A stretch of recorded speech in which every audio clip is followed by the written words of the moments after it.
আমি যাবো, ঠিক আছে তাহলে সকালে রেডি থেকো। আচ্ছা ঠিক আছে। হ্যাঁ চলে আচ্ছা গুড নাইট। এখনো মাস্ক আর চশমা পরে বসে আছো কেন? খোলো। না আসলে হয়েছে কি আমি একটু অসুস্থ। আমার এই ধুলাবালির কারণে একটু সাফোকেশন হয়, তাই পড়েছি।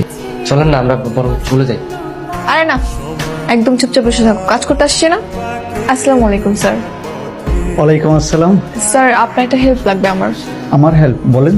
স্যার ব্যাচ নম্বর 70, সেশন 15 থেকে 16, আর রোল হচ্ছে 32, 34, 74। ওনার ডিটেলসটা একটু বলতে পারবেন আমাকে? দাঁড়ান। ও অনব চৌধুরী, পিতা হুসাইন চৌধুরী। জি। কি ব্যাপার আপনার এরকম অবস্থা কেন? ভূতের মতন নাক মুখ বন্ধ করে বসে রয়েছেন। আসলে আমি একটু অসুস্থ তো, এই ধুলাবালির কারণে আমার একটু সমস্যা হয় তাই। বলেন আর কি জানতে চান? স্যার উনি কি আসলে ইউনিভার্সিটি টপার ছিল? রেজাল্ট তো ফাটাফাটি, ছেলেটা অনেক ভালো। ওর মতো ছেলেই হয় না, যেমন রেজাল্টে ভালো তেমনি পরোপকারী মানুষ। দেখলেন আপনার ইনফরমেশন তো আপনি পেয়ে গেছেন তাই না? চলেন আমরা বরং যাই। চলো। এই দাঁড়ান দাঁড়ান একটু ওয়েট। আচ্ছা ওনার কি কোনো ছবি আছে আপনার কাছে?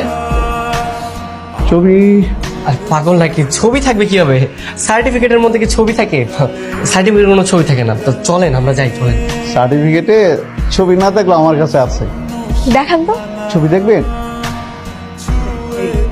কি হলো, আপনি না করছেন কেন? ওই না না কিছু না।